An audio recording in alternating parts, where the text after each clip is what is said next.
मैं boring road चौराहा पटना से हूँ, मधुमेह विशेषज्ञ हूँ।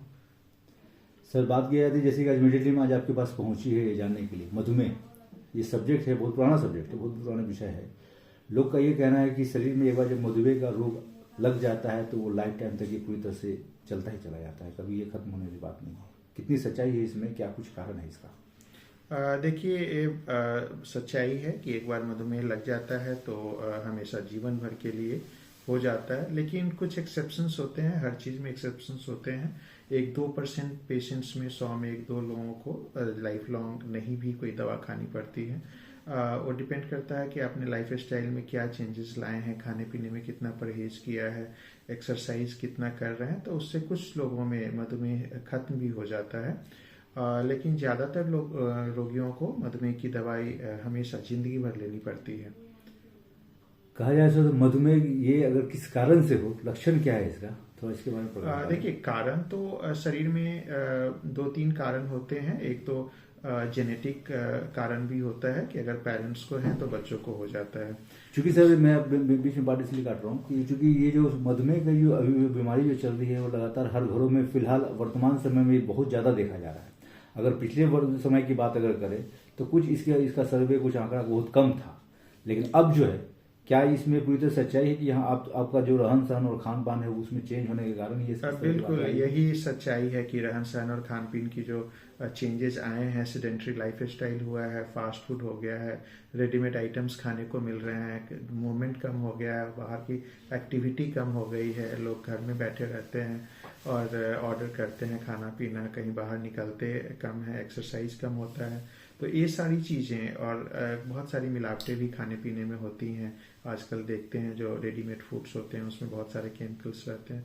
तो ये सारे कारण आजकल आ गए हैं, जिसके कारण आजकल रोगियों की संख्या, मधुमेह के रोगियों की संख्या दिन प्रतिदिन बढ़ती जा रही है।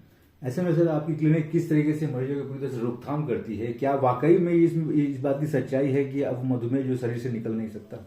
हाँ, मैंने बताया कि 98% लोगों में मधुमेह नहीं निकल पाता है। एक्सेप्शंस तौर पे 1-2% लोगों में मधुमेह निकलता है, जो दवाइयाँ नहीं खानी पड़ती हैं। तो इसमें रोकथाम के लिए हम लोग हर महीने कैंप करते हैं, डायबिटीज़ कैंप करते हैं, कोलेस्ट्रॉल, थायराइड, ये सारे बीमारियों का कैंप करते हैं, फ्री ऑफ कॉस्ट करते हैं। और पेशेंट सब आके अपना रोगी पहले उसका देखते हैं कि हमें है या नहीं है। अगर होता है तो फिर उस तरह से डाइटिशियन यहाँ पे अवेलेबल रहती हैं, वो एडवाइस करती हैं डाइट के लिए कैसे खाना पीना जाए।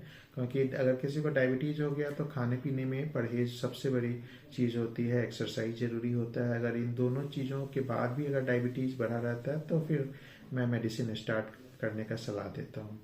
कुछ चीज़ें ऐसी भी होती है सर, मधुमेह ये सुना जाता है, देखा जाता है कि बच्चे जन्म लेते हैं उसके बाद से कुछ उनमें भी शुगर की जो बीमारियां शुरू हो जाती हैं। यस, बिल्कुल। कितनी सच्चाई है सर? बिल्कुल सच्चाई है, बहुत बड़ी मतलब सच्चाई है। जो सुनते हैं तो उसमें सच्चाई रहती है, क्योंकि बहुत से जो प्रॉब्लम्स होते हैं बच्चों में, वो जेनेटिक के कारण डायबिटीज़ हो जाता है बच्चों में। 1 महीने के बच्चे को या 1 साल के बच्चे को कुछ पैनक्रियाटिक प्रॉब्लम्स होता है, शरीर में ऑटो एंटीबॉडीज बनते हैं, उसके कारण ऐसे बच्चों में डायबिटीज़ हो जाता है। तो बिल्कुल सच्चाई है। मधुमेह को अगर केयर ना किया जाए तो आगे जाके वो किस तरीके का बड़ा रूप ले लेता है सर? देखिए, मधुमेह को केयर नहीं किया जाए तो आपके सिर से लेके पैर तक हर ऑर्गन को डैमेज कर देता है। चाहे वो आँख हो, आँख से आप अंधे हो जाएंगे, हार्ट से हैं हार्ट अटैक कर देगा, ब्रेन में स्ट्रोक हो जाएगा, ब्रेन हेमरेज हो जाएगा, किडनी खराब हो जाएंगी। जैसे ये तो कॉमन आप सब लोग देखते होंगे, बहुत से लोग डायलिसिस पे हैं, डायबिटीज़ में किडनी खराब होते हैं, ट्रांसप्लांट करना पड़ता है। नीचे जो आपके सेक्स ऑर्गन्स हैं वो काम करने बंद हो जाते हैं, पैरों में झुनझुनी, जलन, बहुत सारे न्यूरोपैथी, पेरिफेरल न्यूरोपैथी हो जाते हैं, घाव होने लगते हैं। घाव होने के बाद आपको पैर काटने पड़ते हैं, तो पूरा शरीर बर्बाद हो जाता है, सिंपल अगर लफ्जों में बोला जाए तो। यहाँ पे जो मरीज आते हैं सर, क्या सिर्फ लोकल पटना से ही पहुँच रहे हैं या फिर बिहार के कोने कोने? नहीं, यहाँ पे ऑल ओवर वर्ल्ड से पेशेंट्स आते हैं, ऑल ओवर वर्ल्ड से आते हैं मेरे पास। हाँ, पूरे वर्ल्ड से लोग आते हैं, जहाँ से भी हैं। लेकिन अगर देखा जाए सच्चाई सर, इंडिया में मधुमेह का जो संख्या है, मधुमेह का जो आंकड़ा है, सर्वे से पता चला है कि इंडिया के पेशेंट भी बहुत ज़्यादा है। बिल्कुल बिल्कुल, पॉपुलेशन ज़्यादा है, यहाँ का रहन सहन और यहाँ का जो लोगों का जो बॉडी का स्ट्रक्चर है वो भी थोड़ा वेस्टर्न से थोड़ा सा अधिक फैट होता है और ज़्यादा फैट होने के कारण इंसुलिन रेसिस्टेंस हो जाता है। जो क्या होता है कि शरीर में हमारे में अगर इंसुलिन है भी तो भी वो वर्क नहीं कर पाता वो इंसुलिन।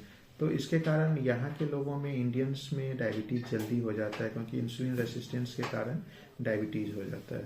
तो एक क्या अलग क्या सा कारण।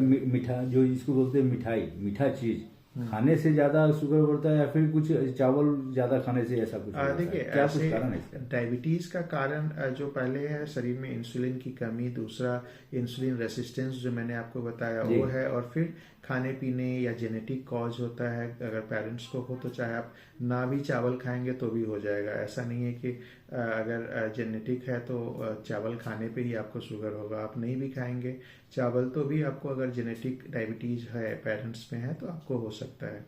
तो और बहुत लोग खाते भी हैं तो भी नहीं होता है। तो ऐसा कुछ भी श्योर नहीं है कि आप चावल ज़्यादा खाएंगे तो ही होगा या मिठाई ज़्यादा खाएंगे। हाँ, खाने पीने की एक नॉर्मल मात्रा जो हेल्थ के लिए अच्छी होती है वैसा हम लोग हेल्थ का डाइट लें। खाने पीने जो पौष्टिक आहार होते हैं वैसे लें, जो खाने में कार्बोहाइड्रेट, प्रोटीन सबकी एक निश्चित मात्रा होती है, वैसे हम लोग खाने का प्लान करें। और अगर होना होगा तो ऐसे भी हो जाएगा क्योंकि बहुत सारे कॉजेज होते हैं, जेनेटिक, ओबेसिटी और जो रियल में सर आज के समय वर्तमान समय जो इवनिंग के टाइम में जो फास्ट फूड की जो मात्रा बढ़ जाती है लोगों में, फास्ट फूड में जो लोग भीड़ लगाने लगते हैं, क्या कुछ उन लोगों के लिए आप संदेश देना चाहते हैं, खास करके युवा वर्ग को? हाँ, क्योंकि ये जो युवा वर्ग है फास्ट फूड ज़्यादा प्रेफर करते हैं, रेडीमेड आइटम्स ज़्यादा प्रेफर करते हैं, तो ये सब चीज़ को अवॉइड करना चाहिए। हाँ, कभी महीने में एक दिन कोई ओकेजन हुआ, सरस्वती पूजा हो गया, कोई फेस्टिवल है तो उसमें आप खा लीजिए मार्केट में जाके। ऐसे उसको डेली हैबिट मत मानिए। अगर आप हॉस्टल में रहते हैं तो कुछ घर में से कुछ भूजा वूजा बनाइए और खाइए खुद से, ना कि जाके चाउमीन खा लें या समोसा खा लें या कुछ बाहर। हाँ, महीने में एक दो बार खाने से कोई दिक्कत नहीं है, लेकिन इसे डेली बेसिस पे या वीकली बेसिस पे इसको कंटिन्यू ना करें। सर क्या कुछ आपके यहाँ फैसिलिटीज़ है, अगर मरीज आपके यहाँ पहुँचते हैं तो बजट पे अगर बात करें तो क्या कुछ आपके पास फैसिलिटी, कुछ योजना बना के रखा है उन लोगों के लिए जो बिल्कुल ही निर्धन परिवार से जुड़े हुए हैं और वो चाहते हैं कि आपसे यहाँ इलाज करा सके? देखिए, यहाँ पे बहुत सस्ते में शुगर का, जैसे मैं कैंप भी करता हूँ, वहाँ पे फ्री में शुगर का, कोलेस्ट्रॉल का, थायराइड का, यूरिक एसिड सबका, अल्ट्रासाउंड, पेट का, फैटी लिवर का, हर महीने यहाँ पे जांच होता है। तो जिनके पास पैसे नहीं हो वो वहाँ एक दिन महीने में आके यहाँ चेक सारा फ्री में करा सकते हैं। और वैसे कुछ जनरल बॉडी का चेक भी होता है, जो कुछ मेरे लैब वाले हैं वो कुछ कूपन देते हैं, जो 1100-1200 में होल बॉडी का चेक यहाँ पे हो जाता है।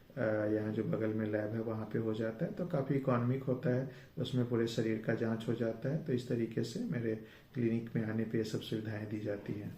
सर दर्शक बहुत ज़्यादा उत्साहित हैं आपसे मिलने के लिए, आपसे कांटेक्ट करने के लिए। सर एक एड्रेस दे दें और साथ में कांटेक्ट नंबर जरूर दे दें।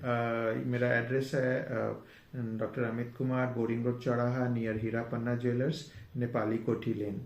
और मोबाइल नंबर है 8873000008। I repeat, mobile number 8873000008। जाते जाते सर एक अंतिम संदेश दे दें। नववर्ष 2026 में पूरा भारत की बात अगर करते, पूरा इंडिया पहुंच चुका है सर, ऐसे में पूरा पटना वासी, पूरे बिहार वासी, पूरे भारतवासियों को एक शुभकामना संदेश अपने स्क्रीन के पूरे परिवार की तरफ से शुभकामना संदेश दे दिया जाए।